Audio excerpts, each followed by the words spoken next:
이걸 안 바르면 큰일 날 것처럼 설명을 하는데 실제로 이것들을 써서 기미가 짙어져서 병원에 오시는 분들 굉장히 많습니다. 또 얼굴에 탄력 감소, 주름 증가, 색소 침착 이런 현상들이 생기게 되는 거죠. 성분들이 있는 걸 먹게 되면 당연히 노화 과정을 억제할 수 있습니다. 안녕하세요, 지식한상 구독자 여러분. 저는 피부과 전문의 심예철입니다. 저는 덧셀 피부과 대표원장을 맡고 있고 덧셀랩 화장품 대표를 맡고 있습니다. 피부는 첫 번째 내인성 노화, 두 번째 외인성 노화로 나뉩니다. 첫 번째 이 내인성 노화는 생체적인 노화, 말 그대로 나이가 들면서 자연적으로 생기는 노화이기 때문에 햇빛의 노출 부위와 비노출 부위에 다 생길 수가 있습니다. 우리 피부 안에 있는 콜라겐과 엘라스틴이 감소가 되기 때문에 잔주름이 생기게 되고 탄력이 떨어지게 되고 또 피부 안쪽에 수분이 감소하면서 건조함을 느낄 수가 있죠. 자, 두 번째 외인성 노화에는 광노화, 햇빛 때문에 생기는 노화가 있을 수 있습니다. 당연히 햇빛 때문에 생기기 때문에 햇빛의 노출 부위, 얼굴이나 목, 손등 이런 데 주로 나타나게 되겠죠. 이걸 제대로 찾아내지 못하게 되면은 햇빛에 의해서 콜라겐과 엘라스틴이 감소가 돼서 주름이 생기게 되고 훨씬 내인성 노화에 비해 굵은 주름이 생기게 됩니다. 또한 햇빛 때문에 색소 침착이 생기게 되고 또 건조증이 생기게 됩니다. 우리가 막을 수 없는 이런 내인적인 노화 말고 이렇게 외인적인 노화, 즉 햇빛 때문에 생기는 노화 때문에도 얼굴에 탄력 감소, 주름 증가, 색소 침착 이런 현상들이 생기게 되는 거죠. 우리가 말하는 노화는 딱 피부에만 국한돼서 나타나지는 않습니다. 얼굴의 근육 부위에 의해서도 노화 과정이 나타날 수가 있습니다. 나이가 들면서 이 얼굴의 중간 쪽에 있는 근육 부위들을 잘 안 쓰게 되고 또 퇴화가 되면서 이 근육 자체가 밋밋해지게 되고 또한 볼륨 자체가 꺼지게 됩니다. 대표적으로 앞광대 부위를 예를 들 수가 있습니다. 이 앞광대 부위가 퇴화가 일어나게 되면은 눈 밑 쪽 자체가 꺼져 보이게 되고 앞에 있는 근육들이 밋밋해지면서 더 나이가 들어 보이게 되고 무뚝뚝해 보이게 됩니다. 또한 이 중간 쪽의 근육이 퇴화되게 되면 이 윗입술을 위로 잡아당기는 근육의 힘도 약해지기 때문에 인중 자체가 길어져 보이게 되죠. 그래서 나이가 드신 분들의 인상을 보게 되면 이렇게 인중이 길게 처져 있게 됩니다. 그러면 훨씬 더 나이가 들어 보이게 되죠. 그렇다면 이렇게 얼굴의 중안 쪽에 있는 근육을 강화시킨다면 앞에서 말씀드렸던 꺼짐 때문에 생기는 부분들을 메꿔줄 수도 있고 이렇게 처지면서 생기는 인중 부위의 처짐을 쪽으로 올려서 더 젊어 보일 수 있는 것이죠.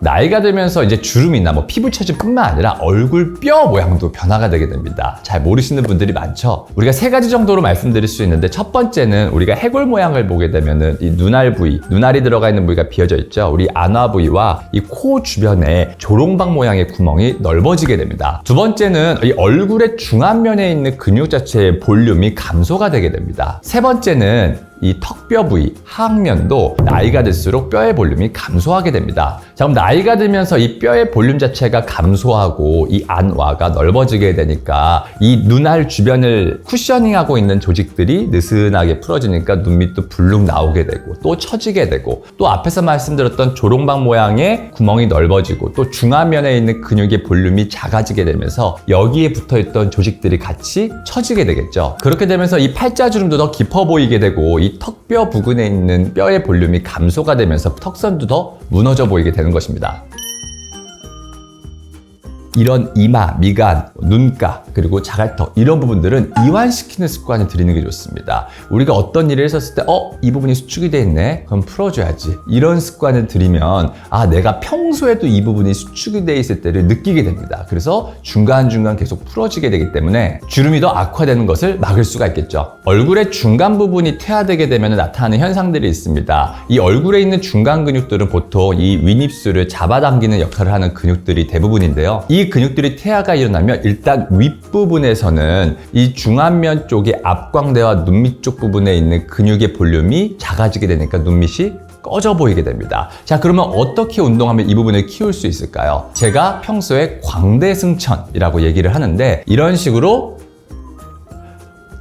광대 부위를 위로 올려주는 겁니다. 자, 근데 광대 부위를 계속 올려주다 보면 또 얼굴에 주름이 생기죠. 그래서 제가 강조하는 거는 얼굴의 근육을 올려주고 최대한 버텨줬다가 힘을 푸는 겁니다. 우리 헬스 하시는 분들은 들어보셨을 텐데 이 네거티브 운동, 즉 근육을 수축시킨 다음 최대한 버텨준 다음에 다시 수축시키는 이 과정으로도 근육의 볼륨이 증가가 될 수 있기 때문에 광대를 승천해주고 최대한 버텨주면 여기 부르르르 떨릴 정도로 힘이 들어가거든요. 그런 식으로 해서 풀어주고 이걸 하루에 몇 번을 반복하다 보면 이 부위가 뻐근하게 힘이 들어가는 것이 느껴질 수 있고 이것이 반복되다 보면 볼륨이 살짝씩 증가되는 것을 느낄 수가 있습니다. 그럼 아랫부분에는 어떤 일이 일어나는지 살펴보면은 이 중간에 있는 근육이 이 윗입술을 잡아당기는 역할을 하는데 나이가 들수록 이 힘이 처진다고 말씀드렸습니다. 그러므로 이 입술 부위를 코에 붙인다는 느낌으로 이런 식으로 올려주는 것입니다. 사실은 이 윗입술을 올려주는 근육 중에 윗입술 콧방울 올림 근육 같은 경우에는 이런 식으로 이 콧잔등 주름까지 찡그릴 정도로 올려줘야지 이 부위에 힘이 들어가는데 우리 그렇게 하다 보면 어떻게 될까요? 여기 콧잔등에도 주름이 생기고 팔자에도 주름이 생기겠죠. 자, 그래서 제가 보통 이 윗입술을 올려주는 운동을 할 때 이렇게 콧잔등이나 팔자 부위를 잡아주고 그 상태에서 이런 식으로 올려주는 운동을 하라고 말씀드립니다. 이 운동도 몇 번 반복하다 보면 이 인중 부위에 뻐근하게 힘이 들어가는 느낌을 받으실 수 있습니다. 그럼 마찬가지로 이쪽의 근육의 수축 과정으로 인해서 인중이 길어 보이는 것을 막을 수가 있겠죠. 네, 나이가 들수록 눈꺼풀 자체가 처지게 되고 이 눈꺼풀 올림 근육이라는 근육 자체의 힘이 약해지게 되면서 눈을 뜨는 힘이 약해지게 됩니다. 그러면 어디에 힘이 들어가냐? 눈을 뜰 때 이마 근육에 개입이 일어나게 됩니다. 자, 이걸 반복하다 보면 이마주름이 더 생기겠죠. 그러니까 이걸 막기 위해서는 눈을 뜰 때 최대한 눈꺼풀 올림 근육을 이용해서 뜰 수 있도록 이 부위를 강화시켜 주는 것이 중요합니다. 제가 이것을 강화시키기 위해서 눈 부릅뜨기 운동을 열심히 해주라고 말씀을 드리는데 이 눈꺼풀을 최대한 움직이지 않고 눈 자체를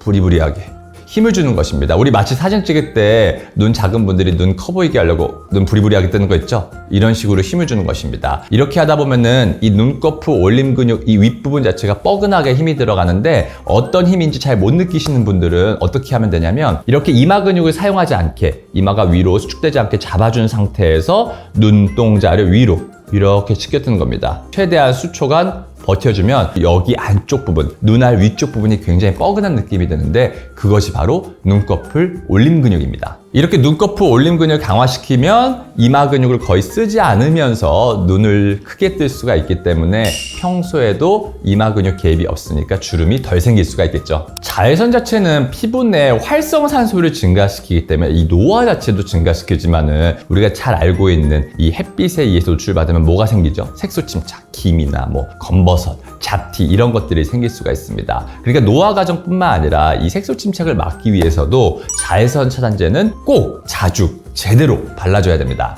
네, 자외선은 대표적으로 UVA와 UVB로 나뉩니다. 이제 UVA의 경우에는 파장이 길고 에너지가 약하고 비중이 높습니다. 그러니까 우리가 그늘진 곳에 있더라도 파장이 길고 깊숙이 들어가기 때문에 이런 부위까지 도달할 수 있는 게 바로 UVA인 것이고요. UVB 같은 경우에는 파장이 짧지만 에너지가 굉장히 강하고 자외선 중에서는 비중이 좀 낮습니다. 우리 예를 들어 막 속초 같은 데 놀러 갔었을 때 갑자기 빨갛게 익어버리고 이런 경우들 있죠. 그런 경우는 바로 UVB 때문입니다.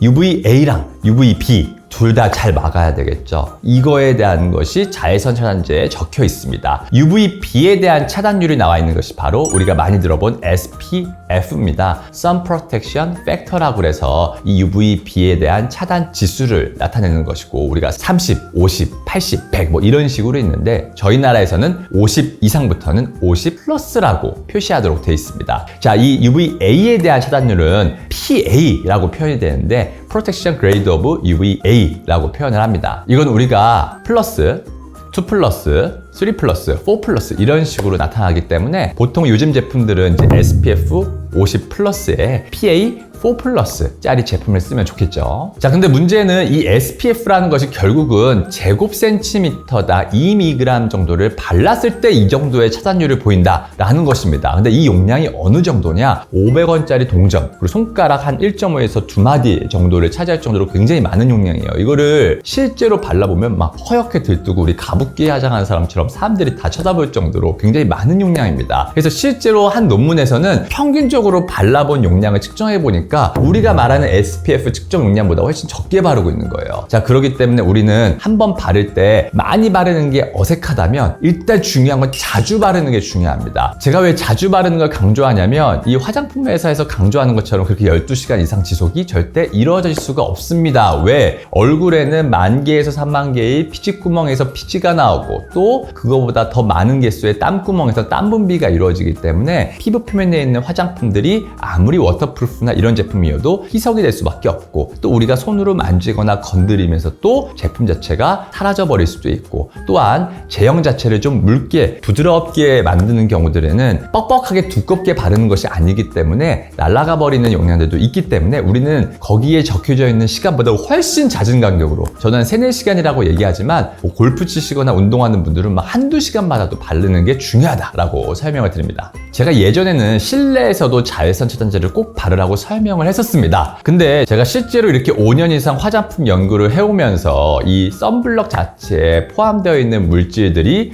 모공을 막거나 또 피부에 자극을 유발하고 또 1차 세안 시에 제대로 닦여지지가 않으면서 피부에 염증이나 화이트헤드, 블랙헤드들을 유발하는 것들을 확인을 했기 때문에 실제로 우리가 햇빛을 창가 쪽에서 직접적으로 내리쬐지 않는 상황이라면 집에서는 자외선 차단제를 바르지 않도록 설명을 하고 있습니다. 즉 실내에서 창문에 의해서 차단이 되고 우리가 커튼을 통해서 차단되는 이 자외선의 양과 우리가 이거를 집에서 계속 바르고 있었을 때의 이해득실을 따졌을 때는 집에서는 자외선 차단제를 안 바르고 있는 것이 더 낫다는 것이 결론입니다. 자, 그럼 보습제에 대해서 먼저 잠깐 설명을 해보면, 보습제는 가장 기본적인 2가지가 있습니다. 첫 번째가 물을 빨아당기는 함습제랑 두 번째는 이 빨아당긴 물이 증발되지 않게 막아주는 밀폐제, 이 2가지로 구성이 되어 있습니다. 당연히 물을 빨아당기는 성분이 있고 그 위에 밀폐를 시켜야지 보습이 잘 되겠죠. 근데 많은 사람들이 간과하고 있는 것이 뭐냐면 이 밀폐제가 모공 안쪽에 있는 피지를 막아서 안쪽에 화이트헤드나 블랙헤드나 성인 여드름도 유발할 수 있다는 것입니다. 자, 그럼 우리가 여기서 피부에 유분이 많다라는 것은 영어로는 오일리하다 이런 뜻이죠. 이 오일리하다라는 말은 결국은 피지가 많다입니다. 주어가 피지인 거죠.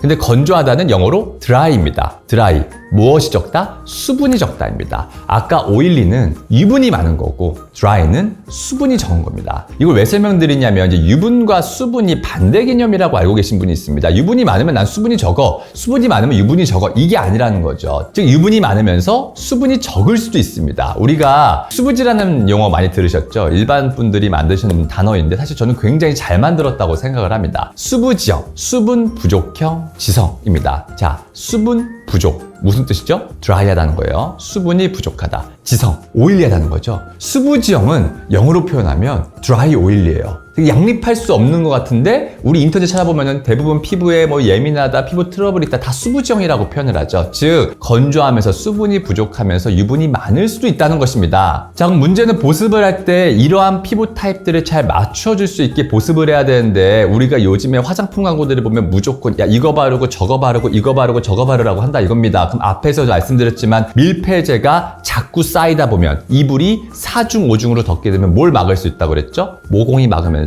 피지가 저류되고 화이트헤드, 블랙헤드가 생길 수 있겠죠. 그래서 제가 제일 강조하는 게 뭐냐면 화장품의 개수를 줄이되 자주 바르는, 즉 빈도수로 조절해 주라는 것입니다. 그럼 앞에서 말했던 피지가 많은데 건조한 사람의 경우에 이 화장품을 여러 종류를 여러 개 바른다면 어떤 문제가 생길까요? 모공이 막힐 수가 있겠죠. 그래서 화장품의 개수를 줄이되 건조하게 되면은 그 위에 한 번 더 덧칠하는 식으로, 그래서 개수를 확 줄이고 빈도수로 조절을 해서 피부의 보습을 맞춰주는 것이 이 피부 노화도 막으면서 본인 피부 타입에 맞게 보습을 할 수 있는 것입니다.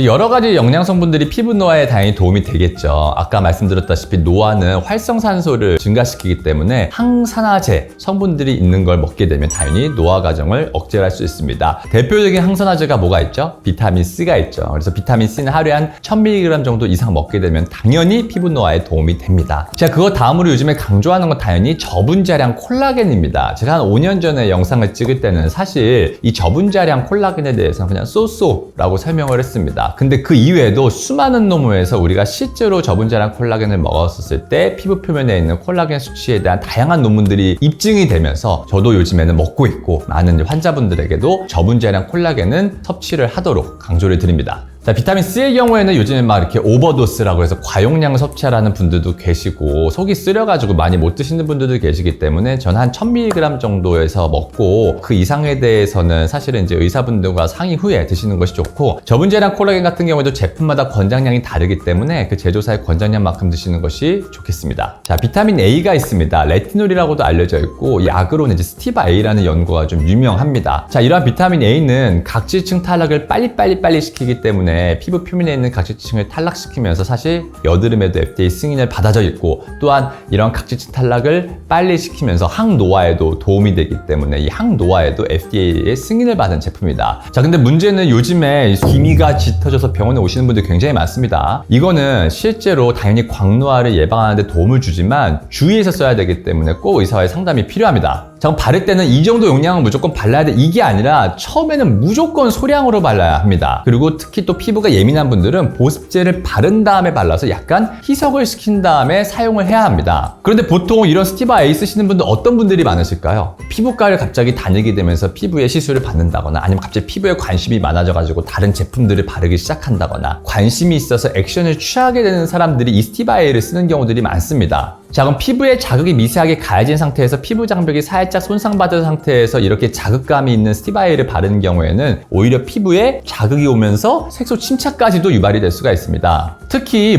기미가 없는 분들인 경우에는 피부가 살짝 발갛게 피부염이 일어났다가 그냥 가라앉을 수 있지만, 기미가 있는 분들은 기미는 미세한 만성 염증으로도 악화가 될 수 있습니다. 햇빛이 아니라 그냥 미세한 염증만으로도 기미가 악화가 될 수 있기 때문에 주의해서 발라야 합니다.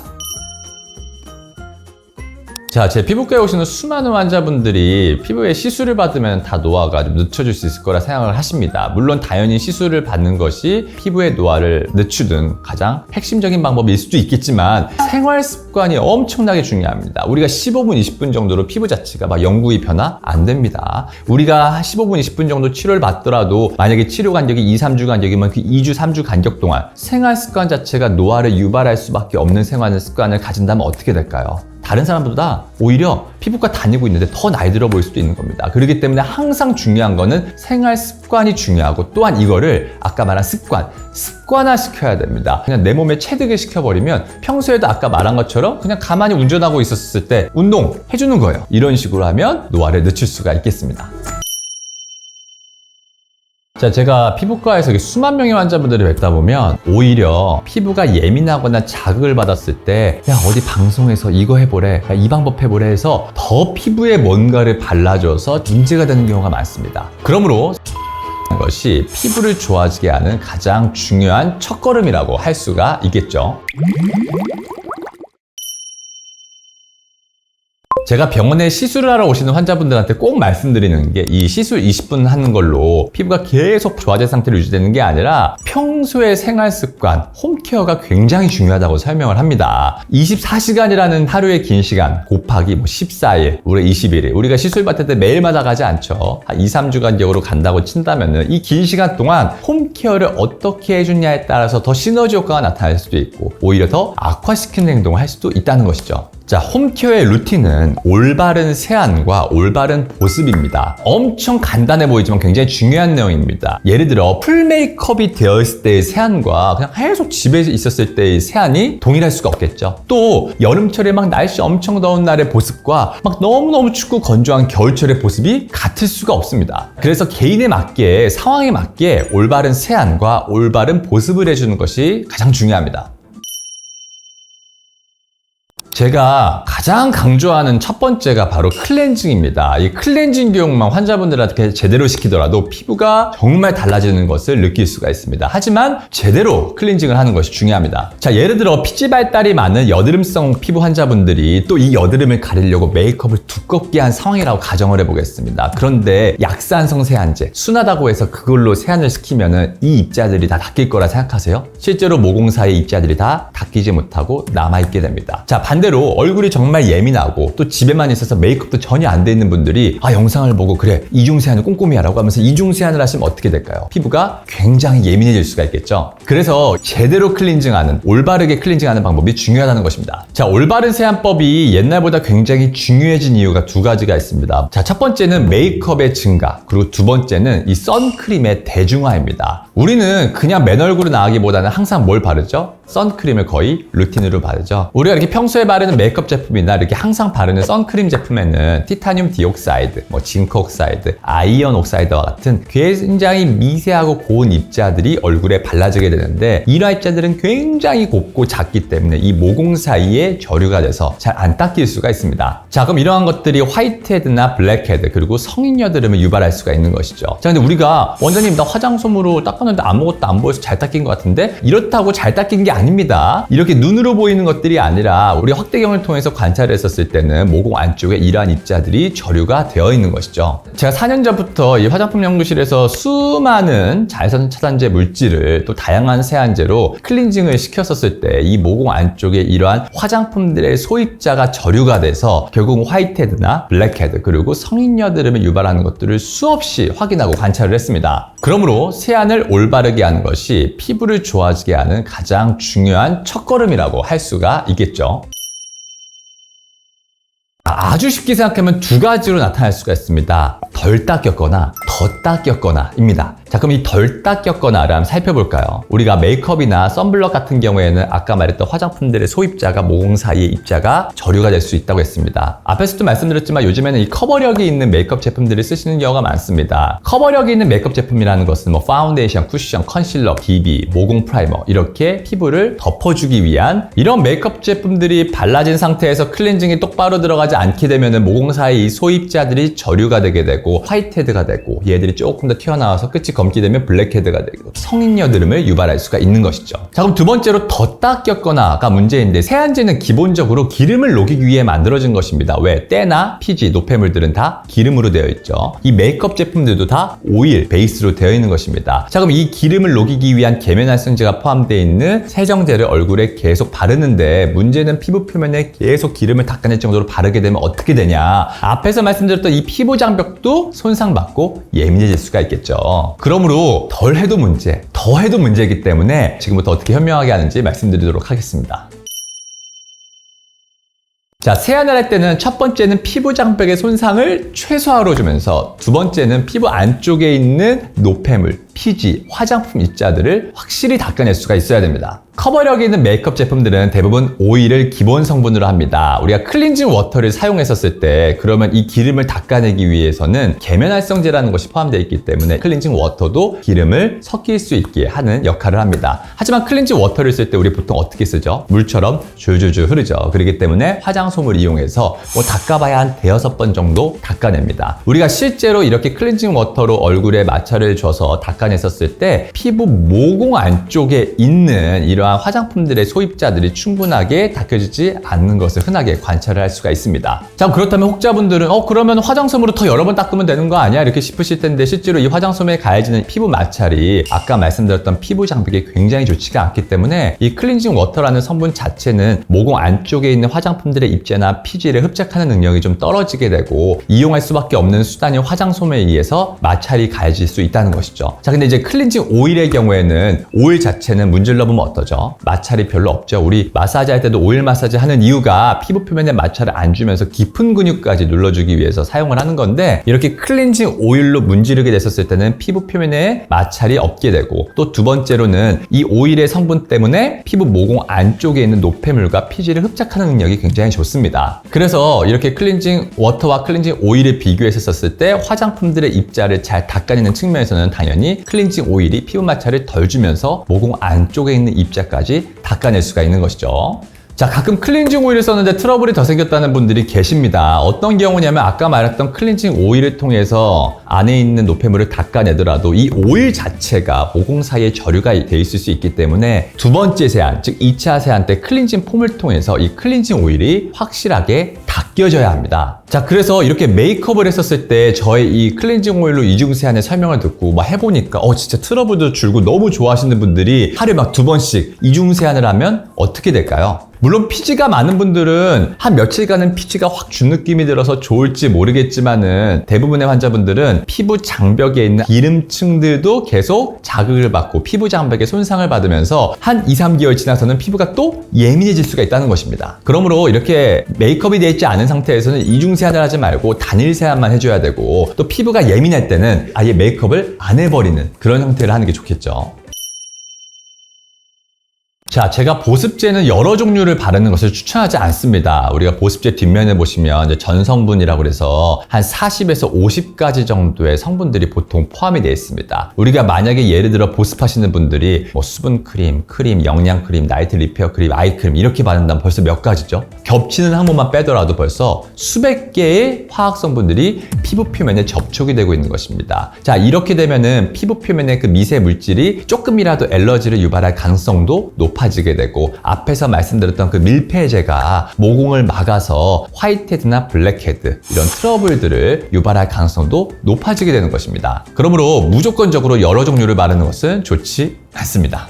자, 지성 피부는 피지가 많은 피부라고 말씀을 드렸었죠. 우리가 피지 같은 거는 천연으로 나오는 보습제긴 합니다. 우리 옛날에는 보습제 없었잖아요. 이 피지에서 나오는 성분들이 피부에 보습을 한 건데, 사실 이 피지는 화학 성분을 보면은 이제 기름입니다. 자, 우리 요즘에 보습한다고 기름만 바르시는 분들 없죠. 우리가 보습을 올바르게 하기 위해서는 뭐 피부 장벽을 보호해주면서 수분을 잘 끌어당겨주고 그 다음에 밀폐를 시키는 이런 역할을 해야 되기 때문에, 사실은 피지만으로 보습을 하는 것은 말이 되진 않고 안쪽에 있는 피부 장벽도 보호시켜주고 수분을 많이 끌어당길 수도 있어야 됩니다. 그렇기 때문에 지성인 피부도 보습제를 발라야 합니다. 하지만 피지가 많은 분들이 건성인 사람처럼 유분기가 많은 것들을 바르게 되면 어떨 수가 있겠죠? 오일리한 제품들이 모공을 막으면서 트러블을 유발할 수 있기 때문에 훨씬 더 가볍게 발라주도록 하고, 아까 말씀드렸지만은 피지가 많은데 수분이 적을 수 있다고 그랬죠? 그럼 수분이 적은 사람들은 그렇게 너무 가볍게 바르면 또 어떻게 돼요? 굉장히 건조감이 느낄 수가 있기 때문에 화장품의 빈도수를 조절해야 됩니다. 그러니까 뭐 가벼운 타입의 제형을 선택했는데 그 다음에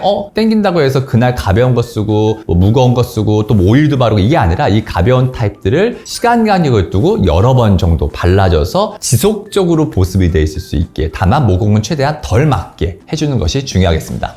세안과 토너 이후에 쓰는 것을 우리가 보습이라고 합니다. 이 보습은 아주 기본인 게 수분이 많은 거에서 유분이 많은 거 순으로 발라주면 됩니다. 예를 들어 처음부터 유분이 많은 걸 발라주게 되면 어떻게 될까요? 수분이 안으로 흡수가 되질 못하겠죠. 자, 반대로 수분만 많은 것만 발라주게 되면 어떻게 될까요? 다 증발을 할 수가 있겠죠. 그러니까 수분이 많은 제품들 먼저 발라주고 그 다음으로 유분이 많은 거, 이런 식으로 진행을 해야 됩니다. 자, 그러므로 수분이 많은 걸 먼저 발라줘서 물을 이렇게 빨아당기게 한 상태에서 유분이 많은 걸 발라줘서 이 수분이 증발되지 않게 막아주는 방법으로 보습을 한다, 이렇게 이해하시면 됩니다. 자, 그럼 수분이 많은 것에서 유분이 많은 걸로는, 자, 첫 번째로는 에센스, 세럼, 앰플 같은 우리가 알고 있는 수분이 많은 타입, 그 다음에 뭐 로션, 그 다음에 크림, 그 다음 오일 순이 있겠습니다. 그러므로 저 같은 경우에는 이렇게 앰플, 거기에는 뭐 에센스나 세럼도 있을 수가 있겠죠. 앰플 타입을 발라주고 그 다음에 피부 타입에 맞게 로션이나 크림을 선택을 해서 발라주는 형태를 하고 있습니다.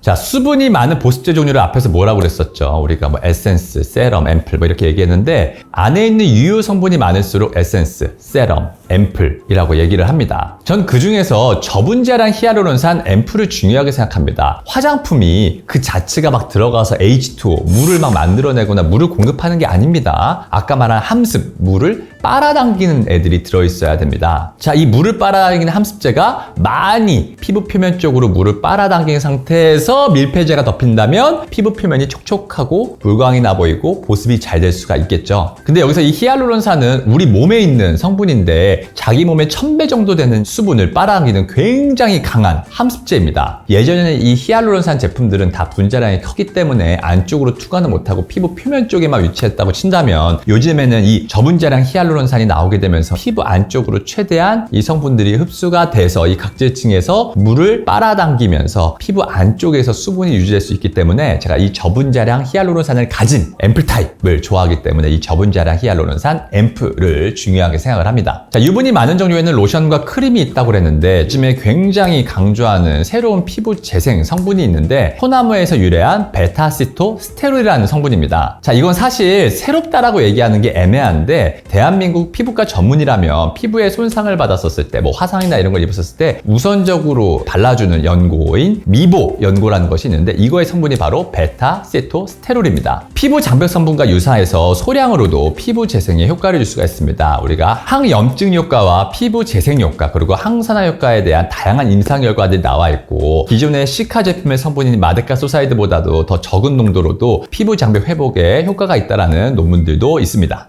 제가 여기서 한 두 가지 정도를 더 추천드리는데 비타민 C 앰플과 비타민 A 앰플입니다. 비타민 C는 우리가 잘 알고 있는 것처럼 미백, 항산화 작용이 있고요. 비타민 A는 항노화, 각지층 탈락, 그리고 주름 개선 이런 효과가 있습니다. 자, 근데 문제는 둘 다 자극감이 있을 수 있습니다. 저는 그러므로 두 개를 동시에 바르는 걸 추천하지 않습니다. 물론 피부 자극이 강한 분들은 두 개를 동시에 발라도 문제가 안 되겠지만은 피부가 예민한 분들의 경우에는 두 개를 동시에 바르는 경우에 자극감으로 인한 미세 염증으로 인해 생기는 현상들이 더 피부를 안 좋게 할 수가 있기 때문에 비타민 C는 낮에 나가기 전에 발라주고 밤에는 이 비타민 A는 낮에 햇빛에 의해 분해가 되기 때문에 밤에 발라줘야 되거든요. 그래서 밤에는 비타민 A 앰플을 바르고 이런 식으로 나눠서 바르는 것이 도움이 될 수가 있겠습니다.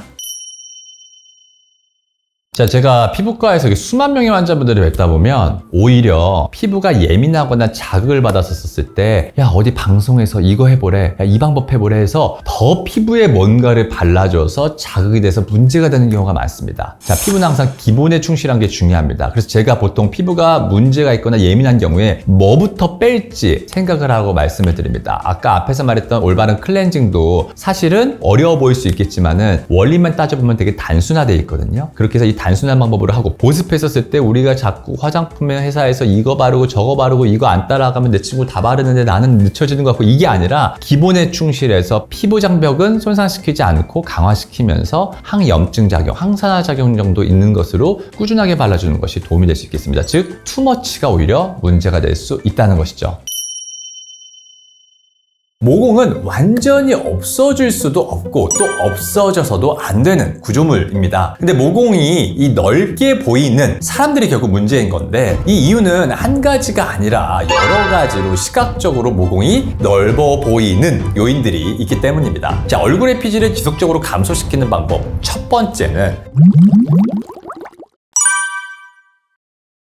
자, 모공이라는 건 털의 구멍을 말합니다. 이 털이 자라는 이 구멍에는 피지선이라는 게 연결이 되어 있으므로 피지가 배출되게 됩니다. 이 모공에서 땀이 분비된다고 아시는 분들이 많은데 이 땀구멍은 이런 피지가 나오는 모공구멍과 다른 구멍입니다. 모공은 현재까지의 연구에서는 이 피지의 양에 비례합니다. 즉 선천적으로 피지 양이 많으면 모공이 넓은 것이고 또 적으면 모공이 작은 것입니다. 자, 여기서 중요한 건 모공은 완전히 없어질 수도 없고 또 없어져서도 안 되는 구조물입니다. 근데 모공이 이 넓게 보이는 사람들이 결국 문제인 건데 이 이유는 한 가지가 아니라 여러 가지로 시각적으로 모공이 넓어 보이는 요인들이 있기 때문입니다.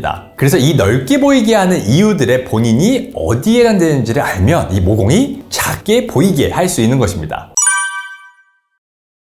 제가 방금 모공이 넓게 보이는 이유가 여러 가지라고 말씀을 드렸었죠. 첫 번째는 피지 분비의 원인입니다. 사실 가장 대표적인 이유인데 모공은 이렇게 말랑말랑한데 안에 이렇게 구멍이 있는 마치 오뎅과 같은 조직이기 때문에 안쪽에서 나오는 이 피지가 분비량이 많다면 구멍은 점점 넓어질 수밖에 없습니다. 사춘기가 지나면서 이 피지 분비량이 점점 증가되면 모공이 넓어지기 때문에 특히 젊은 분들의 모공 치료를 할 때는 이 피지를 조절해 주는 것이 중요합니다. 자, 두 번째는 이 모공의 안쪽의 원인입니다. 즉 모공 안쪽에 이 탄력도가 감소하면서 느슨해지는 것을 말하는데 나이가 들면 모공 주변을 이렇게 둘러싸고 있는 콜라겐이나 이 엘라스틴이 감소하게 되면서 모공을 꽉 조여주는 성분들이 감소하게 되면 느슨해짐으로 모공이 넓어지게 됩니다. 세 번째는 이 모공의 입구 부위의 원인입니다. 많이 간과되는 것이 바로 이 모공 입구의 원인인데 자, 이것은 또 5가지로 나눌 수가 있습니다. 첫 번째는 이 모공에 있는 블랙헤드인데 블랙헤드란 피지가 이렇게 덩어리를 이룬 것이 공기 중에 이렇게 끝이 산화가 되면서 입구 부분이 검게 보이는 것이거든요. 근데 일반 분들이 이 모공이 넓은 게 다 블랙헤드고 이것 때문에 넓어져 보인다고 생각을 해서 막 코팩을 막 계속 하고 막 관리실에서 계속 막 아쿠아필만 주구장창 받으면서 왜 내 모공은 안 줄어들지? 막 이러시는데 당연하겠죠. 넓어져 보이게 하는 이 여러 가지 이유들 중에 한계인 것입니다. 두 번째는 모공 입구 부위의 색소 침착입니다. 얼굴이 하얀 분들 중에 모공 입구의 색이 이 피부톤과 동일한 사람은 실제로 모공이 넓더라도 모공 치료의 필요성을 못 느끼는 경우가 많습니다. 자, 반면에 이 모공 테두리 부분에 색소 침착이 이렇게 두드러지게 있는 분들은 실제로 모공이 이렇게 넓지 않더라도 이렇게 넓다고 느낄 수가 있는 것이죠. 자, 세 번째는 모공 입구의 털 때문입니다. 우리가 거울을 자세히 보면 모공 사이사이에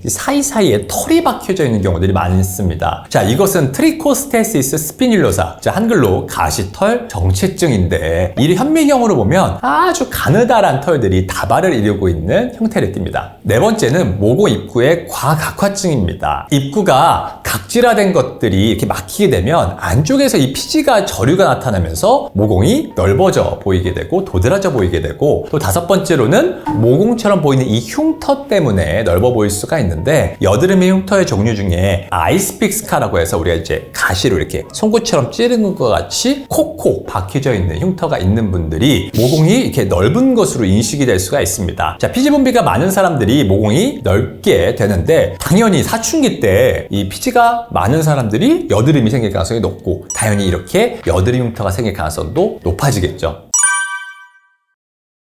그럼 모공을 넓게 하는 안 좋은 생활 습관을 살펴보면, 첫 번째는 이제 피지를 증가시키고 여드름을 잘 발생시키는 음식을 조심해야 된다는 것입니다. 자, 어떤 음식은 최근에 많이 먹으면 여드름이 많이 생기고 우리가 특별히 그때 따라서 막 유독 개기름이 많이 나는 것처럼 느껴지는 날 있으시죠? 그래서 그런 음식 중에서는 첫 번째로는 이제 정제 탄수화물이 있는데, 이 정제 탄수화물이 풍부한 음식으로는 뭐 흰 밀가루로 만들어진 빵, 뭐 시리얼, 뭐 디저트 이런 것들도 있고, 뭐 흰 밀가루로 만들어진 파스타 같은 것들, 그리고 흰 쌀밥이나 뭐 쌀국수, 그리고 뭐 소다, 뭐 이런 뭐 당이 들어있는 음료수. 두 번째로는 우유, 뭐 요거트와 같은 유제품이 있을 수가 있고요. 또 세 번째로는 유청 단백질, 우리 웨이 프로테인 파우더가 있습니다. 이 유청 단백질은 중요한 식이 성분으로 우리가 루신이나 글루타민을 풍부하게 만들어주는데, 이러한 것들이 피부 세포를 더 성장하게 하고 더 빠르게 분화시켜서 여드름 발생을 더 증가시킬 수가 있고요. 또한 이렇게 유청 단백질의 아미노산이 몸에 인슐린을 더 높은 레벨로 생산하도록 자극을 해서 이렇게 여드름 발생이나 이런 것들에 기여를 해 모공이 더 넓어 보일 수가 있습니다. 두 번째로는 화장품을 바르거나 클렌징하는 생활 습관을 조심해야 됩니다. 20, 30대에 모공이 넓은 사람들이 자꾸 막 땡땡 제품을 써가지고 모공을 수축시켜야 돼 라는 막 이런 광고에 막 현혹돼가지고 이런 땡땡 막 모공 크림 같은 걸 바르면, 안 그래도 피지 분비가 많은데 여기다가 막 리치하고 막 고농축된 화장품 막 덧바른다고 생각해보세요. 자, 모공이 더 막게 돼서 모공을 더 넓게 할 수가 있습니다. 최대한 이 피지 분비가 되는 통로를 막지 않으면서 보습을 해주는 게 중요한데, 일단 첫 번째로는 화장품의 개수를 줄여야 됩니다. 자, 화장품 회사들은 화장품들을 많이 쓰게 해야 됩니다. 야, 크림만 사면 안 되죠. 자, 수분크림, 뭐 미백크림 한 개가 아니라 여러 개를 사야 하니까 각종 막 기능성을 강조하고 하면서 한 번에 여러 개를 바르도록 하지만, 우리가 모공이 넓은 사람들은 이불의 비율을 한다면 이 두꺼운 이불을 막 4중 5중으로 계속 한 번 바를 때마다 덮으면 어떻게 될까요? 피지가 나오는 입구가 찐득거리게 되는 이러한 화장품들의 여러 개들로 막혀게 되면서 피지 저류가 나타나며 모공이 더 넓어 보일 수가 있는 것입니다. 자, 그래서 두 번째로 강조하는 건 가벼운 타입을 자주 바르라는 것입니다. 자, 모공이 넓은 사람들은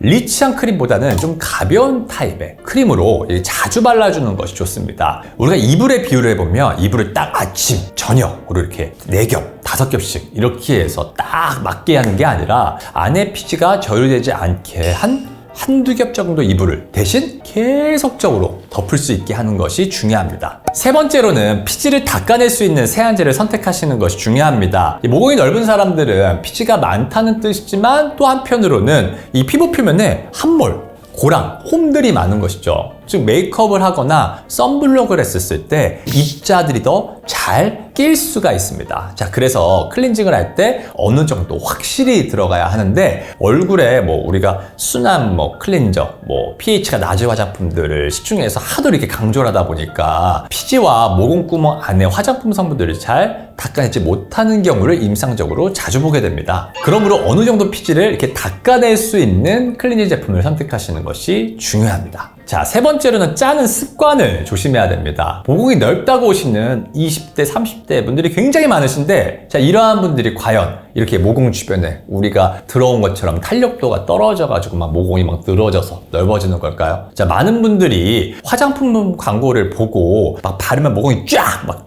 조여들 것이라고 생각을 하지만 실제로는 20, 30대 환자분들은 아직 인생에서 콜라겐의 밀도가 가장 높은 시기입니다. 즉 이러한 분들은 모공이 넓은 이유는 첫 번째는 피지가 이제 많거나 두 번째는 모공성 흉터인 것입니다. 자, 이 모공성 흉터는 흉터 자체가 이 송곳형 모양으로 날카롭게 파인 것이니까 사람들이 여드름을 잘못 짤 때 생길 수가 있습니다. 자, 모공은 왜 넓다고 했었죠? 피지의 양에 비례한다고 했습니다. 결국 이 피지를 줄이는 것이 포인트가 돼야 됩니다. 자, 그럼 첫 번째로는 얼굴의 피지를 지속적으로 감소시키기입니다. 자, 피지는 유전적으로 이렇게 딱 결정이 되면 안타깝지만 나이가 들어서도 크게 감소가 되지 않아요. 자, 가끔 어르신분들이 뭐 나이가 드니까 너무 건조하고 땡겨서 피지가 엄청 줄었어. 나는 지성이었는데 건성으로 바뀌었어. 뭐 이런 분들이 계신데 피부의 수분량이 감소되는 거지 피지의 양은 거의 감소가 되지 않습니다. 자, 얼굴의 피지를 지속적으로 감소시키는 방법 첫 번째는 바로 피지를 충분히 닦을 수 있게 세안하는 것입니다. 피지 발달이 많은 분들, 여드름이 심한 분들 중에 자꾸만 물로만 세안해라, 뭐 약산성 세안제만 써야 한다, 뭐 순한 세안제이다, 뭐 라는 말만 믿고 사용하시는 분들이 계신데 실제로 pH가 낮은 건 피부 장벽에 당연히 도움이 되지만 우리가 피지나 이 화장품들을 닦아내는 세정력이 굉장히 떨어지게 됩니다. 실제로 이걸 잡기 위해서 화장품 회사에서는 막 계면활성제를 높이는 경우들이 있는데 그래도 세정 능력이 떨어지게 됩니다. 그래서 피지 발달이 많은 분들, 물론 홍조가 너무 심하거나 막 아토피가 너무 심한 이런 피부 장벽이 약한 분들을 제외하고는 무조건 약산성 세안제를 사용하는 것을 저는 권하지는 않고 아침에도 어느 정도 폼 클렌저로 세안하는 것을 추천을 드립니다. 두 번째로는 메이크업이 되는 시간을 최대한 줄여라 입니다. 자, 메이크업이라는 피부를 커버업하는 제품들에는 대부분 뭐 징크 옥사이드, 티타늄 디옥사이드와 같은 자외선 차단 물질과 함께 우리가 살색을 띠게 하는 아이언 옥사이드가 포함되는 경우가 많습니다. 자, 그리고 메이크업 제품들은 대부분 오일 베이스, 즉 기름입니다. 물이라면 다 흡수가 되어야 되는데 그렇지 않죠. 피부를 덮고 있는데 제가 실험실에서 이 세안 이후에 이 모공 입구에 화장품들의 입자들이 절유된 것을 측정을 해보면 정말 엄청납니다. 특히 약산성 세안제, pH가 많이 낮춰서 우리가 순하다고 홍보하는 제품들 다 끼웠을 때 잘 못 닦아내는 경우가 많습니다. 특히 모공 입구에 입자 절유가 엄청나게 일어납니다. 하루에 메이크업을 아침 8시에 하고 나서 저녁 6시에 들어와서 바로 닦아낸다 할지라도 벌써 10시간 동안 피부 표면에 모공을 막고 있는 겁니다. 자, 엄청나지 않나요? 자, 24시간 중에 10시간이나 이 모공의 기름통에서 기름이 배어나오는 입구를 계속해서 막고 있는 거예요. 피지가 절유가 안 될 수가 없겠죠. 즉 하루에 메이크업이 되어 있는 시간을 최대한 줄이는 것이 중요합니다. 자, 세 번째로는 보습제의 개수를 줄입니다. 모공에 도움된다, 뭐 피부를 진정시킨다, 뭐 이렇다 저렇다 해서 자꾸 화장품들을 여러 겹으로 바르는 사람들이 많은데 모공 입구 쪽에 유분기가 많은 화장품들은 이 원활한 배출을 막을 수 있고 이것이 피지를 절유시켜서 모공을 더 넓어 보이게 할 수가 있습니다. 그러므로 보습제 개수를 줄이되 이 똘똘한 제품을 선택을 해서 빈도수로 자주 발라줘서 이 건조감을 극복하는 습관을 들여야 합니다. 실제로 병원에서 이렇게 교육시킨 것만으로도 굉장히 피부가 좋아지는 분들을 매일 경험을 합니다. 자, 네 번째는 클렌징 오일을 적절하게 사용하라고 바로 히알루론산 앰플을 발라주라는 것입니다. 자, 우리가 클리닝 제품들 종류들 많죠. 근데 제가 클렌징을 할 때 이 물리적 자극을 주는 게 그 어떤 화장품의 자극성 있는 성분들보다 더 안 좋다고 생각을 하기 때문에 클렌징 패드나 뭐 클렌징 티슈는 일단 제가 배제를 시키고 클렌징 제형 중에서 기름을 가장 잘 녹이는 것은 바로 클렌징 오일입니다. 우리가 기름때는 기름으로 지우죠. 오일 성분을 사용하게 되면 기름을 빨아당기는 역할을 하기 때문에 이러한 블랙헤드와 같은 피지와 이 노폐물들 뿐만 아니라 오일을 베이스로 한 메이크업 제품들을 잘 지울 수가 있습니다. 자, 근데 메이크업 같이 피부 표면에 닦여져야 되는 기름이 많을 때 이 클렌징 오일을 쓰지만 맨 얼굴에 우리가 맨 얼굴 상태에서 피지만 줄이기 위해서 막 클렌징 오일로 1차 세안하고 또 클렌징 폼으로 2차 세안을 하면 이 피부 표면에 유분기가 너무 달아나게 하면서 피부 장벽이 손상받을 수가 있겠죠. 자, 그러므로 메이크업이 되어 있거나 코에 블랙헤드처럼 특수하게 피지나 기름이 많을 때 사용을 해줍니다. 자, 하지만 사용 후에 피부가 너무 건조해지게 될 수 있으므로 우리가 클렌징 오일로 이중 세안을 한 이후에는 반드시 제가 히알루론산 앰플을 사용하라고 말씀드립니다. 자, 히알루론산은 화장품에서 접하는 성분들 중에서 가장 물에 대한 흡수율이 높고 오일 베이스가 아니라 이 수분 베이스 제품들을 써야지 이러한 피지 발달이 많은 사람들에게서 이 피지의 저류를 막을 수가 있겠죠. 자, 그렇기 때문에 히알루론산 앰플 타입을 사용하는 것을 권장을 합니다. 각각의 원인에 대한 치료가 결국 모공을 작아 보이게 하는 치료의 핵심이 되겠습니다. 자, 그럼 첫 번째로는 이 피지 분비의 원인, 즉 피지를 감소시키는 것입니다. 피지를 감소시키는 방법에는 몇 가지가 있는데 제가 제일 선호하는 방법은 아그네스 등의 이 피지 파괴술을 통해서 얼굴의 과다한 피지를 선별적으로 파괴를 시키는 것입니다. 자, 두 번째는 모공 안쪽의 원인인데 이 모공 주변의 콜라겐을 증가시키는 것입니다. 우리가 30대 이전까지는 피지 분비량의 증가로 늘어난 경우가 많다고 한다면 이 30대가 넘어서부터는 피지 분비량의 증가와 함께 이 노화로 인한 모공을 조여주는 콜라겐의 감소로 이 모공 주변에 결국 탄력도가 떨어지게 되면서 이런 식으로 늘어나게 됩니다. 이런 식으로. 자, 그러므로 모공 주변의 콜라겐을 증가시키는 것이 중요합니다. 자, 그래서 첫 번째로 는 콜라겐 형성 주사가 있는데 최근에는 모공 치료를 피부 장벽 손상 없이 하는 방법에 대해서 끊임없이 개발이 되고 있는데 이러한 것들 중에 각광받고 있는 것이 바로 콜라겐 형성 주사입니다. 제가 요즘에 병원에서 밥 먹듯이 하는 시술이 바로 이러한 콜라겐 형성 주사를 이용한 모공 치료법인데요. 예전에는 피부에 또 하나의 흉을 줘서 살이 차오르는 효과를 이용해서 넓어진 모공을 치료하려고 했다고 한다면 요즘에는 이렇게 피부 장벽, 표면에 있는 피부 장벽의 손상 없이 콜라겐을 채우는 시술들로 변화되고 있습니다. 대표적으로는 주베루카 같은 PDLA라는 물질이 있습니다. 자, 이러한 PDLA라는 물질을 피부 안쪽에 넣는 방법이 중요한데 어떻게 피부 안쪽으로 넣어주냐에 따라서 치료 경과가 달라지게 됩니다. 사실 여기서는 시술자의 치료 노하우가 굉장히 중요하게 작용을 합니다. 자, 두 번째로는 레이저 치료가 있습니다. 예전에는 프락셀 레이저가 전통적으로 많이 사용해 왔습니다. 자, 프락셀은 쉽게 생각하면 피부 안쪽에 자극을 주어서 새로운 피부가 재생될 수 있도록 하는 원리입니다. 하지만 여기서 중요한 점이 굉장히 깊은 층까지 레이저빔이 침투되는 이 프락셀이나 아니면 우리가 박피술 많이 들어보셨죠? 이런 박피술과 같은 공격적인 치료로 피부 장벽에 손상이 생기면서 레이저 후에 홍조 현상이 생기는 문제가 많았기 때문에 반드시 주의해야 합니다. 그래서 전 이런 레이저를 사용할 때는 피부 표면에 손상을 주는 장비들이 아닌 최대한 이렇게 표면을 살리는 레이저들을 주로 사용을 합니다. 세 번째로는 고주파 치료가 있습니다. 피부 탄력을 증가시키는 고주파 장비의 원리는 피부에 결국 열 자극을 줘서 콜라겐 형성을 증가시키는 것입니다. 요즘의 고주파 장비들은 피부 모공 주변에 화상을 입지 않고 선별적으로 이 부위에만 열 에너지를 집중해서 콜라겐을 증가시키는 장비들이 발달되어 있습니다.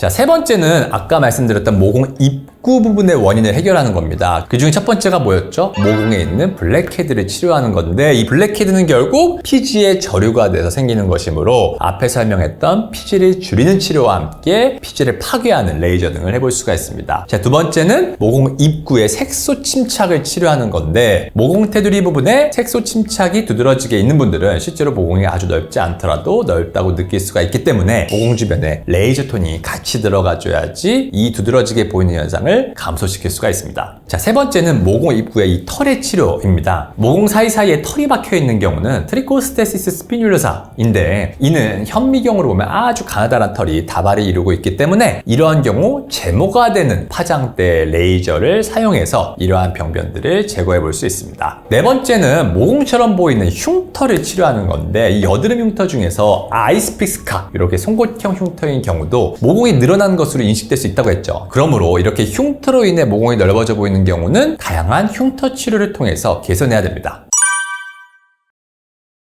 피지를 감소시키는 방법에는 몇 가지가 있는데, 자, 대표적으로 알려진 먹는 약은 이소트레티노인입니다. 자, 하지만 임신 예정이어서 약을 쓸 수가 없거나 우리가 홍조나 예민한 피부의 경우에 또 아토피가 있는 피부의 경우 이러한 피지를 먹는 약으로 줄일 경우에 이 증상을 악화시킬 수가 있습니다. 자, 먹는 약으로는 피지를 줄이는 유일한 약인 이소트레티노인은 전신에 있는 피지를 다 줄이므로 피지가 과다해서 미용적으로 고민인 얼굴의 특정 부분뿐 아니라 이 전신의 피지가 다 감소하게 돼서 지속적으로 드셔본 분들은 아시겠지만 막 눈도 뻑뻑하고 막 몸이 간지럽거나 입술이 심하게 갈라지거나 심한 경우 습진이 생기기도 합니다. 자, 그래서 먹는 약은 주의해서 사용해야 합니다. 모공 치료를 하면 줄어들었다가 다시 넓어졌다고 하는 사람들이 많습니다. 자, 왜 그럴까요? 피지가 다시 분비를 계속 반복적으로 하고 있기 때문에 여러 외부 요인에 의해서 예를 들면 날씨가 더워져요. 자, 그러면 피지 분비량이 증가하니까 또 반복적으로 피지 분비가 증가하니까 모공이 넓어질 수가 있겠죠. 자, 그러므로 피지 양을 줄이고 주변 조직을 타이트닝 시켜줬다면 그 이후에도 다시 피지가 증가하거나 모공 안쪽에 이 피지가 저류되지 않도록 유지를 시키는 것이 중요합니다. 자, 이렇게 모공 안쪽에 피지가 자리를 차지해서 모공이 넓어져 보이지 않게 하려면 피지가 완전히 닦여지도록 클렌징하는 것이 중요합니다. 제가 항상 환자분들에게 강조하는 것이 모공이 발달되어 있고 트러블이 잘 생기는 사람들은 화장품의 개수를 과감히 줄여라 입니다. 이해하기 쉬운 비유로 건조한데 모공이 발달된 분들 많이 있으시죠? 건조한 피부 자체를 제가 마른 땅에 비유를 합니다. 자, 그곳에 이렇게 기름샘이 콕콕콕콕 박혀있는 상태를 피지가 많은 상태, 즉 지성인 피부 상태, 모공이 발달된 상태로 제가 예를 듭니다. 땅 자체가 말라 있어서 그곳에 수분이 날아가지 않게 뭔가 촉촉한 것을 땅 위에 발라주는 행동을 우리가 보습제를 바르는 행동에 제가 비유를 합니다. 자, 근데 너무 유분기가 있는 오일리한 물질들을 계속 덮으면 어떻게 될까요? 이 땅에서 이 기름샘들도 막히게 되겠죠. 즉 피지가 막히는 것을 의미하고 여드름도 더 잘 생길 수 있는 것입니다. 유분기가 많은 오일 같은 성분이나 팩 등을 아주 자주 해주는 경우에 이 피부 바깥층에 수분 공급을 하는 것을 넘어서서 이 모공구멍에 피지가 저류돼서 트러블이 더 생길 수 있기 때문에 항상 본인 피부층을 모이스처라이징 해줄 수 있는 타입을 딱 정한 다음에 개수를 최소한으로 바르라고 말씀을 드립니다. 자, 즉 모공이 발달된 사람들의 경우에는 번들번들하게 막 물광 나 보이게 보습제를 바르는 것이 좋은 것이 아니라 보습제를 싹 바르고 나서 땡기지도 않고 번들거리는 느낌도 없는 정도의 상태가 유지될 수 있는 제품을 찾는 것을 바르고 개수는 무조건 최소화해야 됩니다. 자, 그리고 이 빈도수를 조절을 해서 본인의 피부 타입이나 현재 피부 상태에 맞게 조절할 수 있어야 합니다. 자, 복점이라고 생각하는 점들을 제거하지 말아달라고 말씀을 하시는데 생각보다 점인 줄 알았는데 암인 경우들도 많습니다. 초기에 발견하면 높은 생존율과 완치율을 보이지만 이 림프로 전이된 순간 생존율이 떨어지게 됩니다. 일반 점들 중에 흑색종을 감별하는 중요한 감별 포인트가 5개가 있습니다. 이 5가지 중에 한 가지라도 보이게 된다면 바로 피부과에 찾아가시기를 바랍니다. 피부암에는 크게 첫 번째 기저세포암, 두 번째 평평상피세포암, 세 번째 흑색종이 있습니다. 자, 이 첫 번째 기저세포암은 가장 많은 피부암이고 전체의 75%를 차지하고 또 치료가 간단해서 수술로 잘 제거하면 완치될 수가 있고 다른 장기로 전이가 거의 없습니다. 자, 두 번째 이 평평상피세포암은 전체의 한 15% 정도를 차지하고 있고 한 60대 이상에서 생기고 또 햇빛 노출 부위에 생기므로 비교적 감별이 되긴 합니다. 세 번째는 흑색종인데 전체 한 5% 정도를 차지하고 사망률이 높은 무서운 암입니다. 당연히 세 번째 흑색종이 가장 치명적입니다. 자, 일반적인 점과 가장 감별이 잘 안 되고 자외선과 연관이 전혀 없는 부위에도 잘 생기고 또한 사망률이 너무 높은 무서운 암에 속하기 때문입니다. 예전에 제 환자분 중에서도 손끝이 이렇게 검해서 오신 분이었는데 원장님 손가락 끝에 이렇게 막 간장 찍은 것처럼 검게 됐네 막 웃으시면서 계속 장난스럽게 말씀하시길래 제가 이거 바로 검사 들어가자고 이거 심각한 것일 수도 있다라고 말씀드렸는데도 이거 그냥 뭐 간장 같은 거 제가 계속 새끼손가락으로 이렇게 이렇게 찍어서 맛보니까 뭐 그런 거야 막 웃으시면서 말씀하셨던 환자분들이 제가 기억이 납니다. 그래서 조직 검사를 했는데 흑색종으로 나왔고 전이 여부를 검사를 했는데 폐 전이가 돼서 폐 일부 절제술을 했었던 기억이 납니다. 자, 이렇게 단순해 보이지만 무서운 암인 흑색종에 대해 말씀드리도록 하겠습니다. 흑색종은 초기에 발견하면 높은 생존율과 완치율을 보이지만 이 림프로 전이된 순간 생존율이 떨어지게 됩니다. 자, 일반적으로 아주 얇은 흑색종의 경우에는 5년 생존율이 한 99%이지만 두꺼운 경우에는 생존율이 떨어지게 됩니다. 자, 또한 이제 외부로 전이가 일어나게 되면 60%로 더 떨어지게 됩니다. 자, 서양인들은 흑색종에 대한 교육이 잘 되어 있기 때문에 저한테도 아는 외국인 분들은 막 미국에서도 이거 흑색종 아니냐고 뭐만 생기면 막 걱정돼서 물어보는 경우가 많습니다. 자, 하지만 한국인들은 이 피부암 인식도 외국에 비해서 한 절반 이하로 떨어져 있기 때문에 흑색종에 대한 정보가 떨어지는 경우가 많습니다. 가장 큰 원인은 자외선 노출입니다. 가족력, 많은 수의 모발, 점을 가지고 있는 경우, 또 면역계의 악화, 나이 등등의 원인도 있을 수가 있습니다. 흑색종은 일반적인 점 모양과 가장 감별이 잘 안 됩니다. 또한 종류가 크게 4종류가 있는데 우리나라 사람에게서는 말단, 흑자, 흑색종이 가장 흔합니다. 이 서양인들에게서는 5% 미만에 속하는 거지만 우리나라를 포함한 동양인들에게서는 약 70% 정도 가까이 해당이 됩니다. 앞에서 말씀드린 것처럼 손가락, 손바닥, 발가락, 발바닥이 잘 생기고 또 자외선과 연관이 없다고 알려져 있습니다. 자, 위치가 지금 말씀드린 것처럼 눈에 잘 안 보이는 부위죠. 그래서 방심하거나 방치하는 경우가 있기 때문에 초기에 잘 알아차리지 못할 수가 있습니다. 또한 몸에 점이 이렇게 많은 사람의 경우에는 특별한 점의 크기나 모양의 변화가 있는지 확인이 어려울 수가 있습니다. 자, 그러므로 몸에 점이 많은 경우에는 흑색종을 감별할 수 있는 가능성이 낮을 수 있기 때문에 초기에 알아차리기 어려울 수가 있습니다. 점과 구분해서 꼭 병원에 당장 가봐야 하는 이 흑색종을 감별하는 방법에 대해 말씀드리겠습니다. 일반 점들 중에 흑색종을 감별하는 중요한 감별 포인트가 5개가 있습니다. 아주 이해가 잘 되게 설명드릴 테니 이 5가지 중에 한 가지라도 보이게 된다면 바로 피부과에 찾아가시기를 바랍니다. 자, 외우기 쉽게 A, B, C, D, E 이렇게 알파벳 순서대로 5개를 외우시면 됩니다. 자, 1번 A는 asymmetry, 비대칭성입니다. 점이 좌우대칭이 아니라 비대칭성을 보인다면 병원에 가보시는 것이 좋습니다. 자, 두 번째 B는 borderline입니다. 일반적인 점은 경계면이 매끄러운데 경계가 좀 불규칙하고 매끄러우지 못한다면 피부과에 가보시는 것이 좋습니다. 자, 세 번째 C는 컬러, 색입니다. 색이 전체적으로 균일한 색이 아니라 얼룩덜룩하고 막 다른 색깔들이 혼재되어 있으면 피부암을 의심해 볼 수가 있습니다. 자, 네 번째 D는 diametry, 크기입니다. 직경이 크면 피부암의 가능성이 높은데 피부과학적으로 6mm 이상의 직경의 경우에는 흑색종의 가능성이 높다라고 말합니다. 다섯 번째 E는 evolving, 변화입니다. 점이 3년 전이나 지금이나 변화가 없는 것이 아니라 점점 크기가 커진다거나 표면 내에 막 피도 좀 맺힌다거나 막 모양이 좀 변한다거나 하는 변화가 있게 되면 피부암의 가능성이 있으므로 피부과에 내원하시는 것이 좋습니다.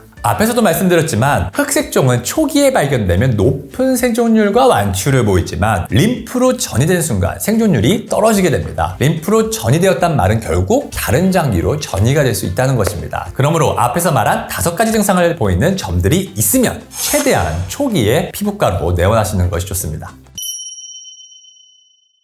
다른 암들과 마찬가지로 흑색종도 가족력이 있다면 발병 위험이 증가할 수가 있습니다. 혹시 부모, 형제, 자매 분들 중에 흑색종으로 진단받은 경우가 있다면 항상 의심을 가지고 주기적으로 본인 피부의 점들에 대해 모니터링하는 습관을 가지시는 것이 좋습니다. 어르신을 만나뵈면 손바닥, 발바닥에 점이 있으면 안 좋은 점이라고 얘기 듣는 경우가 종종 있을 것입니다. 제가 생각해 볼 때 이 기원을 잘 살펴보면 손바닥, 발바닥에 점이 있던 사람들 중에 이유 없이 죽거나 하는 사람들이 있으면서 이런 안 좋은 얘기들이 만들어진 것으로 생각이 됩니다. 앞에서 말씀드렸지만 흑색종은 크게 4종류가 있는데 우리나라 사람에게서는 서양인들과 다르게 손, 발 등의 사지 말단에 생기는 말단, 흑자, 흑색종이 가장 흔합니다. 자, 그러므로 손바닥, 발바닥에 기분 나쁜 점이 있다면 예방적으로 제거하는 것도 좋습니다. 손톱에 이렇게 검정색으로 선이 가 있는 경우가 있는데 이를 흑 흑색조라고 말합니다. 자, 다양한 원인이 있을 수가 있는데 일단 대부분은 양성, 즉 문제가 없을 가능성이 높습니다. 이 손톱을 자라게 하는 여기 부위의 네일 매트릭스라고 하는 부분에서 멜라닌 형성 세포가 증가가 돼서 생길 가능성이 높고, 이 네일 매트릭스 부분에 충격이 가해지는 경우에 이런 검적색 선이 생길 수가 있습니다. 자, 하지만 암이 생겼을 경우에도 이러한 형태를 나타낼 수가 있기 때문에 항상 감별이 필요한데, 첫 번째로는 이 검은색 줄의 면적이 계속 넓어지거나, 아니면 두 번째로는 색이 점점 더 짙어지거나, 아니면 세 번째로는 형태가 부서지거나 변하게 되는 경우에는 악성 흑색종의 가능성을 배제할 수가 없으므로 검사가 필요할 수가 있습니다. 서양인에서도 흑색종은 자외선에 의해 발생하는 것이 가장 큰 이유로 알려져 있습니다. 자, 그러므로 오랫동안 자외선 노출을 받았거나 선탠을 한 환자분들의 이 노출 부위 등에서 주로 생기는데, 우리나라의 사람의 경우에는 손, 발, 손톱, 발톱에 생기는 말단, 이 악성 흑색종이 가장 흔한 타입으로 나타나고, 기계적인 자극이나 압력을 받는 부위에 이러한 타입의 흑색종이 호발하더라라는 최근 논문들이 발표되기도 했습니다. 초기 진단이 가장 중요합니다. 어떤 암이든 마찬가지인데 본인이 스스로 항상 자기 몸을 체크하는 습관을 가지고 있어야 합니다. 점이라는 게 처음부터 이렇게 막 커다란 형태로 생기는 것이 아니라 어느 정도 점들이 점점 크기의 변화를 보이는 경우가 많거든요. 그래서 스스로 변화를 잘 체크해서 앞에서 말한 5가지의 증상을 보이는 경우에 가까운 피부과 전문의에게 내원하는 것을 추천드립니다. 자, 피부를 좋아지게 하려면 유행한다는 명품 이름을 붙인 땡땡땡 주사를 맞아야 하는데, 이런 것들에 초점을 맞춰서는 안 되고 중요한 4가지 원칙을 가지고 교정하는 것이 핵심입니다. 제가 제 얼굴에 직접 해줍니다. 가격 대비에 가성비가 가장 좋은 시술 3가지를 제가 꼽아봤는데, 자, 개개인의 피부 상태에 따라서, 그리고 치료하는 의사의 고견에 따라서 어떤 시술은 A라는 사람에게는 아주 좋은 치료였어도 B라는 사람에게는 병원에 컴플레인을 할 정도로 안 좋은 치료일 수도 있습니다. 자, 그래서 사실 손해보는 시술이 무엇이냐라고 말할 때 함부로 얘기해서는 안 됩니다. 자, 그래서 이게 시술명보다는 어떤 계통의 시술이 좀 손해볼 수 있는지에 대해서 살펴보면, 첫 번째로는 피부 장벽에 손상을 주는 치료입니다. 피부의 가장 바깥층에는 다이아몬드보다 중요하다라는 피부 장벽이라는 것이 있는데, 이것이 선천적으로 약하거나 후천적으로 약해질 수가 있습니다. 피부 장벽은 제가 루프, 즉 지붕에 비유를 많이 하는데, 이 인체의 수분과 영양 성분이 피부의 밖으로 빠져나가는 것을 막고, 또 외부로부터 알레르기를 유발하는 물질이나 바이러스, 세균 등의 유해 물질들이 피부에 침투하는 것을 막아주는 이 방어선 역할을 합니다. 자, 그럼 피부 장벽이 손상받으면 어떨까요? 지붕에 금이 생기고 구멍이 생기는 것입니다. 즉, 첫 번째, 외부로부터 들어오지 말아야 될 바이러스나 세균이 침입을 하게 되고, 두 번째, 알레르기를 유발하는 물질이 침투를 해서 평소에 다도 문제가 안 됐던 화장품이나 물질들에 대해서 알레르기 반응이 나타나게 되고, 또 세 번째로는 집안의 수분이 유지가 잘 안 되니까 뚫린 지붕 사이로 증발을 해서 피부 속에 수분이 계속 부족한 이 속건조한 상태가 될 수가 있습니다. 피부에 각질 제거가 강하게 들어가거나 이 흉터 치료 중에서도 이 박피성 시술 같은 경우에는 궁극적으로는 피부 장벽에 손상을 줄 수가 있습니다. 요즘에는 피부 장벽을 보존하는 게 저희 피부과 전문의들 가장 중요하게 생각하는 내용이기 때문에, 이렇게 장벽에 손상을 가할 수 있는 시술들은 피하는 것이 좋습니다. 두 번째로는 20대 중반 이전에 이 탄력을 증가시키는 시술을 하는 것입니다. 자, 얼마 전에도 병원에 22살 유명한 모델분이 해마다 소속사 연계병원에서 땡땡땡이라는 대표적으로 알려진 이 탄력을 증가시키는 시술을 받았다고 이제 그걸 받으려고 오셨습니다. 근데 사실은 볼살이 많아서 이렇게 갸름해 보이고 싶었던 분이었거든요. 자, 이런 분들은 지방을 좀 줄여주면서 리프팅 시술, 중력의 역방향으로 올려주는 시술을 해줘야지, 인생에서 20대 중반 때까지 가장 높은 콜라겐 수치를 보이는 시기인데, 이때가 이 탄력을 증가시키는 시술을 계속 받는 것은 특별한 이득이 없는 시술이라고 볼 수가 있습니다. 자, 레이저 토닝은 하얗게 만드는 것이 아닙니다. 자, 그러면 토닝을 계속 받으면 우리 백반증 환자처럼 하얘져야 되는데 그렇지 않죠. 토닝이라는 것은 톤을 균일하게 한다는 뜻입니다. 레이저 토닝이라고 하는 것은 레이저를 사용해서 이 톤을 균일하게 한다는 것인데, 나의 인종의 색 중에서 가장 밝은 톤에 가깝게 최대한 균일하게 만드는 것이 이러한 레이저 토닝의 목표인 것입니다. 자, 한국 사람들도 좀 더 밝게 태어난 사람이 있고 또 어둡게 태어난 사람들이 있죠. 내가 가진 피부 톤 중에서 가장 밝은 톤에 가깝게 균일하게 만드는 것이 레이저 토닝의 목표라고 생각하시면 됩니다. 저는 평소에 병원에 오시는 분들에게 생활 습관을 모으기 쉴 정도로 설명을 하는데 아주 쉬운 예를 들어보겠습니다. 점을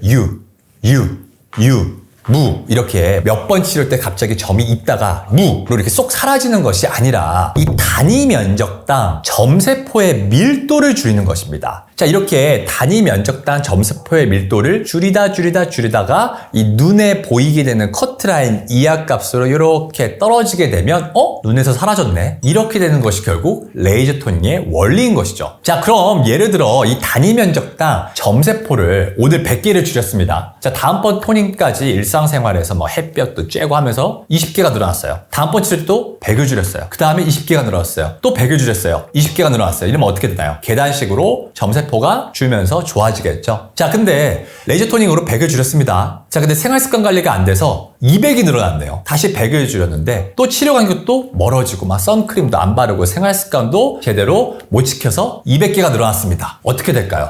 점점 치료하는데 색소가 증가되는 상황이 될 수가 있겠죠. 즉 어떤 막 수천만 원짜리 시술이 있어서 피부가 뿅 계속 좋아지는 상태로 유지되는 치료는 없습니다. 그만큼 평소에 생활 관리가 중요한 것입니다.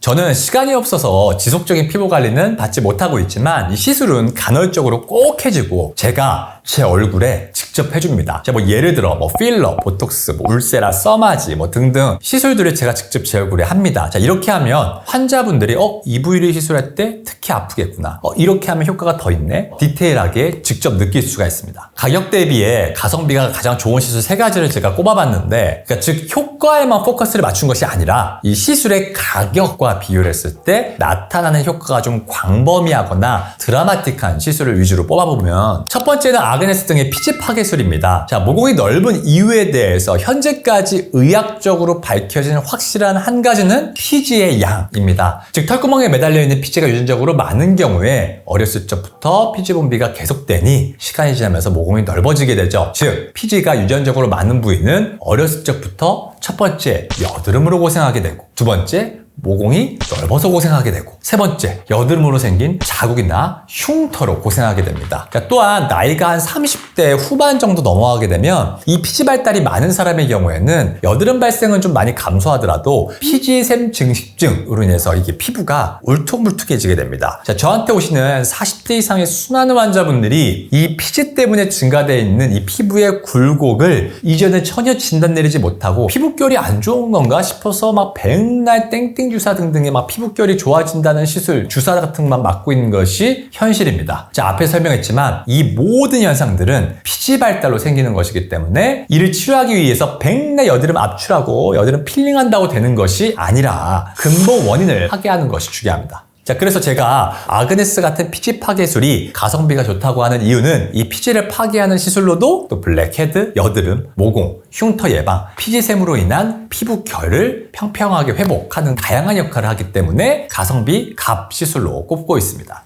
두 번째는 턱보톡스와 침샘보톡스입니다. 얼굴을 작아 보이게 하거나 턱 라인이 V라인으로 보이게 하는 시술들이 많습니다. 사실 시술뿐만 아니라 이 안면 윤곽 수술들도 있습니다. 자, 하지만 가성비적으로 일단 구조물 중에서 가장 적은 가격으로 원인을 줄일 수 있는 것이 바로 턱보톡스와 침샘보톡스입니다. 턱보톡스는 첫 번째 이 턱 근육을 줄이는 효과도 있지만 두 번째는 이 과도하게 씹는 행동을 하거나 운동을 좋아하는 분들은 막 힘주면서 턱을 꽉 깨무는 습관으로 턱관절이 손상을 받아 있는 분들에게도 효과적이고 또 세 번째로는 이제 이갈이 하시는 분들에도 효과가 탁월하므로 가성비적으로 훌륭한 시술입니다. 하지만 이제 해부학 그림을 보면 이 턱 근육이 위치하는 부위는 딱 이만큼 부위입니다. 생각보다 이 턱 근육의 이 뒤쪽, 귀 앞쪽 면으로 튀어나와 있는 경우가 많은데 이것이 침샘 때문입니다. 이때 침샘보톡스를 해주면 쉽게 제어될 수가 있습니다. 우리가 턱이라는 이 모래 주머니를 날렵하게 리프팅 시키려면 일단 이 모래 주머니에 모래부터 좀 줄여줘야지 모래를 줄이지도 않고 백날 막 꽉 찬 모래 주머니를 막 위로 올려준다고 V라인이 되진 않겠죠. 자, 가성비 있게 모래를 줄일 수 있는 시술이라고 생각을 합니다. 자, 보톡스는 실제로 미용적인 효과뿐만 아니라 잘만 사용하면 치료적 목적으로 굉장히 효율적으로 사용할 수가 있습니다. 자, 예를 들어 관자근 보톡스라고 해서 제가 미용적 목적으로 이렇게 관자 근육 쪽에 보톡스를 넣어주는 시술을 많이 합니다. 자, 이마 양측에 이렇게 관자 근육이라는 생각보다 크기가 큰 근육이 있는데 이때 이 턱 보톡스의 원리처럼 보톡스로 이 부위를 적당하게 줄여주게 되면 관자근의 크기가 줄면서 이마의 좌우 넓이도 살짝 줄어들게 되고 얼굴 라인도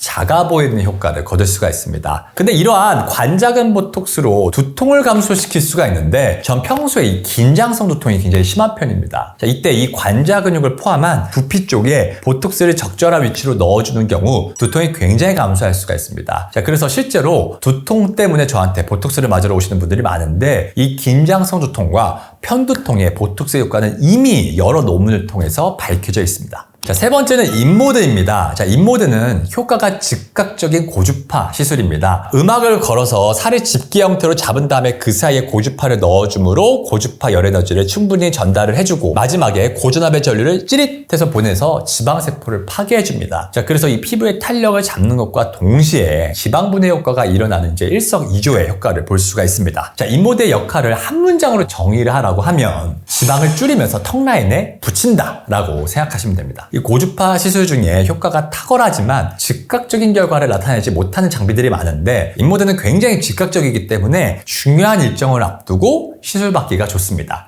자, 하지만 이제 음압이 걸리면서 멍이 드는 경우들이 꽤 많은데 멍이 안 들도록 하는 것도 의사의 노하우이기 때문에 잘 선택해서 시술 받는 것이 좋겠습니다. 자, 피부를 좋아지게 하려면 무슨 요즘 유행한다는 막 명품 이름을 붙인 뭐 땡땡땡 주사를 맞아야 한대 막 이런 것들에 초점을 맞춰서는 안 되고 중요한 4가지 원칙을 가지고 이것을 교정하는 것이 핵심입니다. 그중에 첫 번째는 피부의 색을 균일하게 만드는 치료. 여기는 뭐 색소나 혈관 치료가 있겠죠. 두 번째로는 피부의 결을 균일하게 만드는 치료. 세 번째는 피지의 양은 줄이고 수분 함유량을 높이는 치료. 네 번째는 탄력을 증가시키는 치료입니다. 자, 이 중에서 본인의 문제점이 어디에 해당되는지를 알고 이 문제점을 해결해가는 것이 치료하는 방법인 거지. 옆집에 현철이 엄마가 이것 받았는데 좋대 라고 해서 무조건 따라가는 것이 좋은 게 절대 아닙니다. 자, 적을 알고 나를 알면 백전백승이라고 했듯이 이 본인의 피부 상태가 앞에서 말한 대분류로 나눴을 때 어디가 문제점인지 알아야 합니다. 자, 그리고 최소한 관심이 있는 시술의 이 원리 정도는 알 필요가 있습니다. 자, 무조건 피부가 막 찐달걀처럼 돼요 라는 말이 형용되시면 안 되는 겁니다. 다들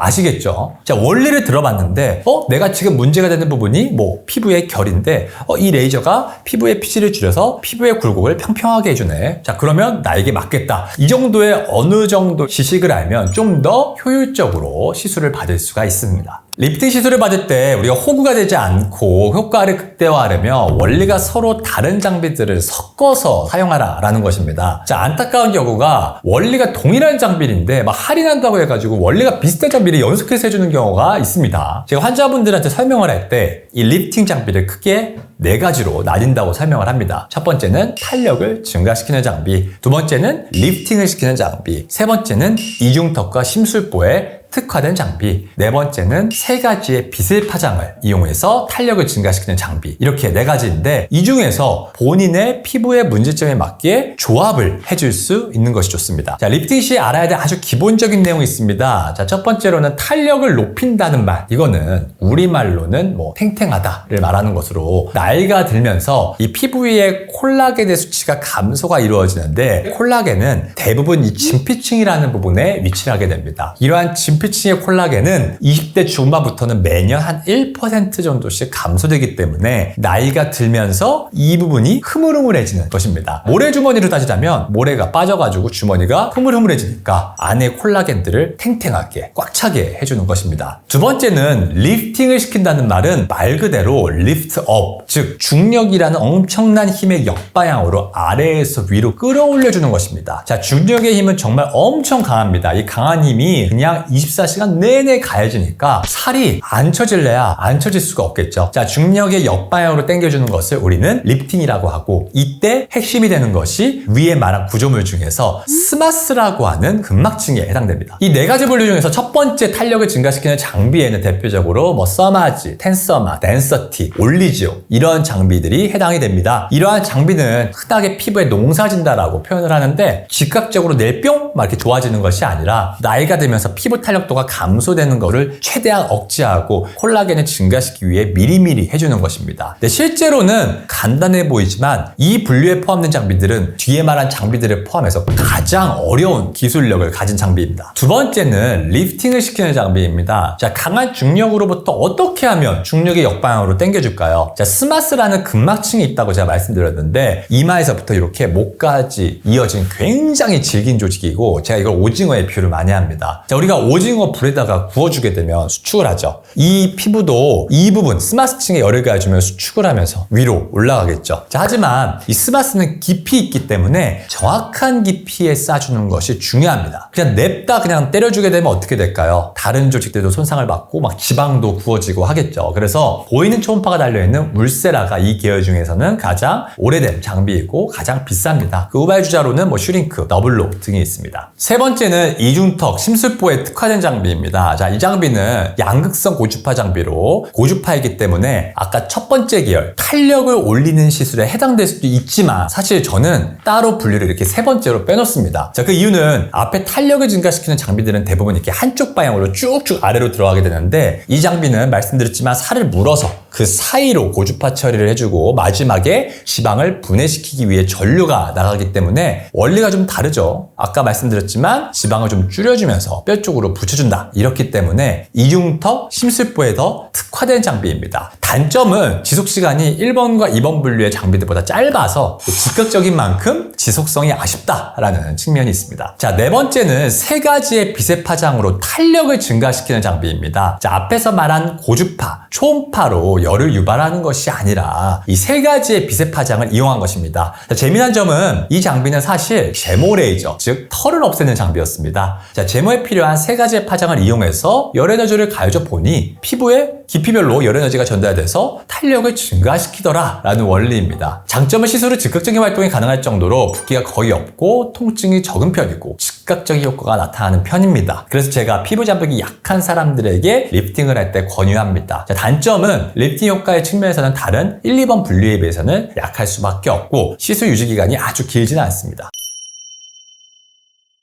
피부심 유튜브를 보시면 제가 홈케어에 대한 언급, 뭐 얼굴 운동법 등에 대해 굉장히 언급을 많이 했는데 자, 피부과 시술은 사실 특정한 에너지 자극을 줘서 뭐 멜라닌이나 혈관을 깬다거나 뭐 콜라겐을 막 증가시킨다거나 볼륨을 높인다거나 하는 확실한 결과물을 사실 만들어낼 수 있는 것이기 때문에 홈케어와 이 피부과 시술을 비교하는 것은 사실 무리라고 생각을 합니다. 시술 받을 수 있는 사람은 시술을 받고 홈케어 정도로 충분한 사람은 홈케어 정도로 유지를 하고 또 시술을 받더라도 홈케어를 집에서 올바른 방법으로 시행한다면 더 좋은 피부를 유지할 수가 있겠습니다.